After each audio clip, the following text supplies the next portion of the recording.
Student లీడర్లు మనకు బలం అవ్వాలి కానీ మన బలం మీద వాళ్ళు బ్రతకూడదు.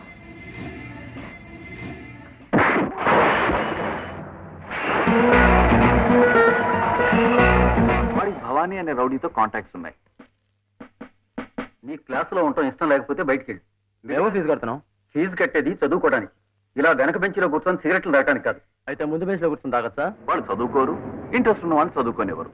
ముందా సిగరెట్ పారే. కాలేజీకి వచ్చి చదువుకునే రోజులు ఎప్పుడూ పోయాయి.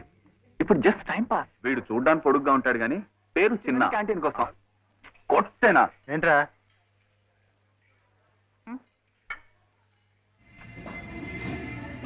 పోటని పాఠముంది, మేటని ఆట ఉంది, దేనికో ఓటు చెప్పరా.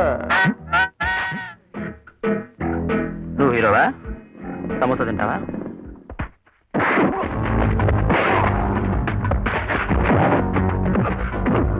వాళ్ళ మీద మీరు ఎందుకు యాక్షన్ తీసుకోరో నేను అడగటం లేదు, కానీ నన్ను కొట్టడానికి వచ్చినప్పుడు చెంప చూపించడానికి నేను గాంధీ అంత గొప్పవాడిని మాత్రం కాదు. మా వదిననే మాటలు నాకు తెలియదని మా అన్నయ్య అనుకుంటున్నాడు.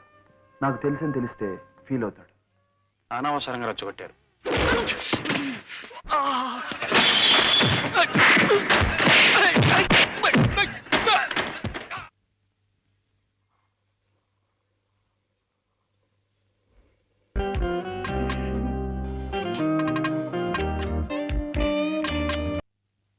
భవానీ నా తాలూకు అని తెలిసి కూడా వాడి మనుషుల్ని కొట్టావు.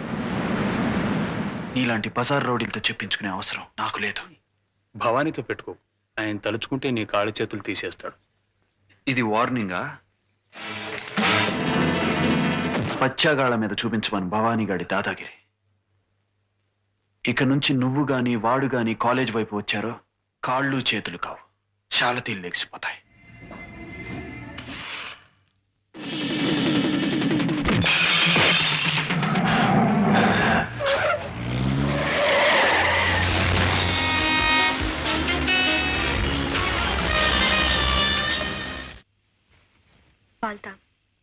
అభ్యంతరం లేదు, కానీ తాగితే పిచ్చి పిచ్చి ఆలోచనలు వస్తాయి. అయితే మానేస్తే ఇంకా పిచ్చి పిచ్చి ఆలోచనలు వస్తాయి.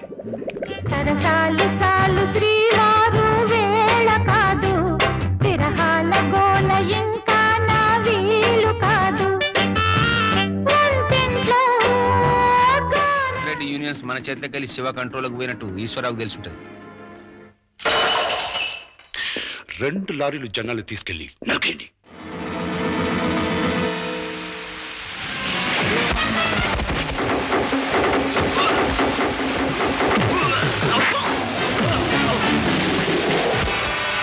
శివని చంపడం అంత ఈజీ కాదు. శివ శివ శివ ఎవడే శివ?